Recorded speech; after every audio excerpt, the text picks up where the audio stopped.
So, for this video, iti-test natin yung nabili ko na one set na ceramic na lutuan.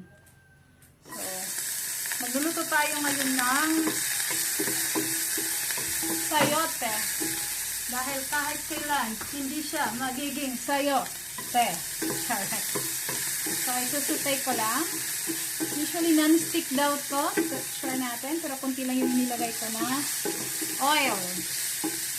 So, yung nila natin for today's video is very simple.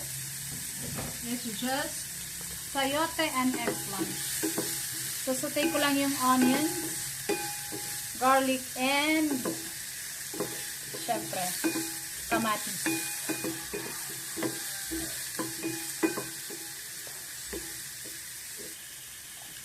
So, ngayon, add na natin yung ating sayote and talong. Simple lang to mga mamshis, but this is very healthy. Ito yung magiging dinner namin na gulay.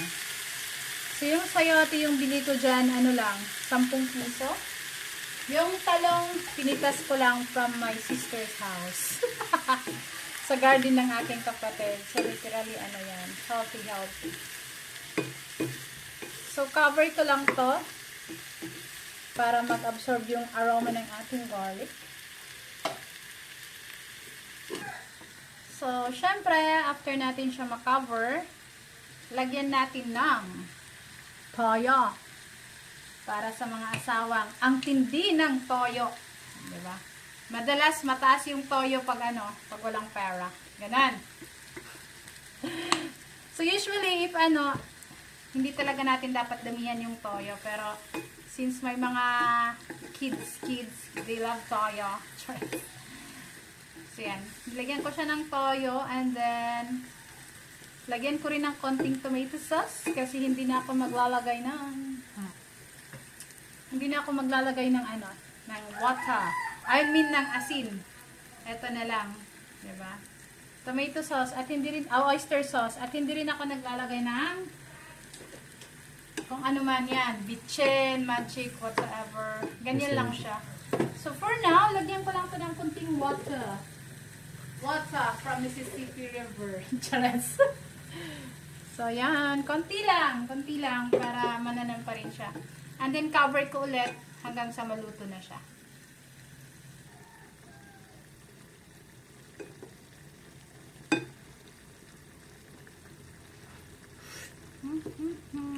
Sarap na siya mga mamshis. So, lagyan ko lang ito ng hulabtog or bell pepper or kung ano pa man yung tawag nyo dyan. And hanggang sa mag-subside yung sabaw. So, cover lang natin ulit siya.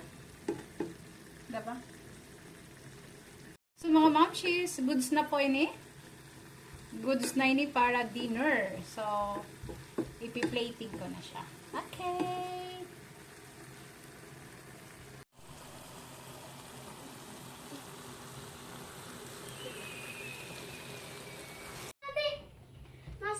So, this area, yung pangalan ko na yung naging videographer dito. Actually, the whole set is si JM yung videographer. Kasi gusto kong ma-develop din yung videography niya, yung pag-take niya ng mga videos. And it's amazing.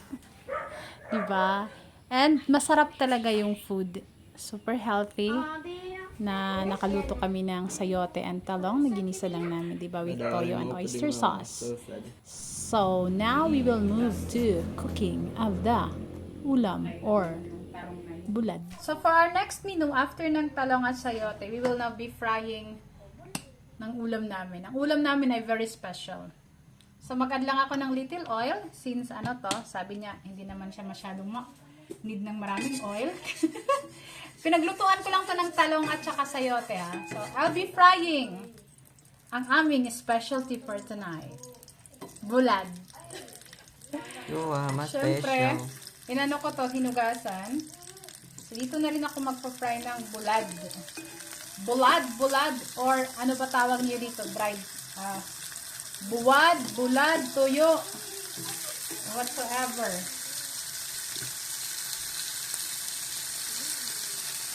So,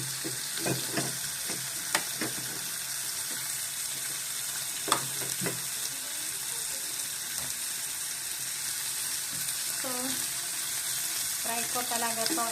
Very ano to.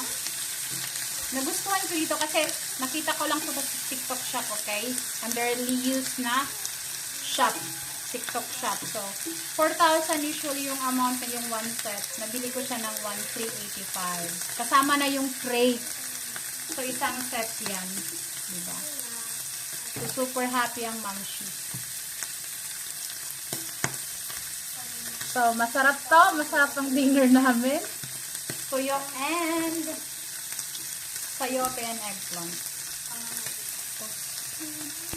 Adihi, mahugaw nga Charlie.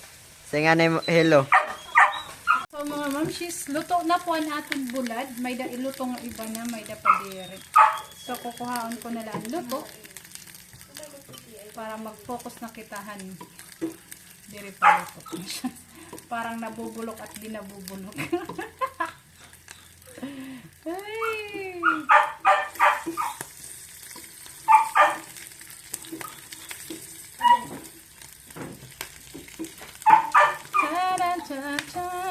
Okay, so I guess luto na ini para munta na kuan para makapangaon na kita kay magutom na. So overall yan po yung ating tuyo.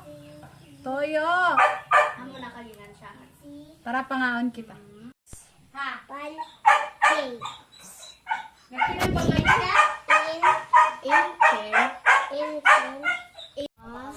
Was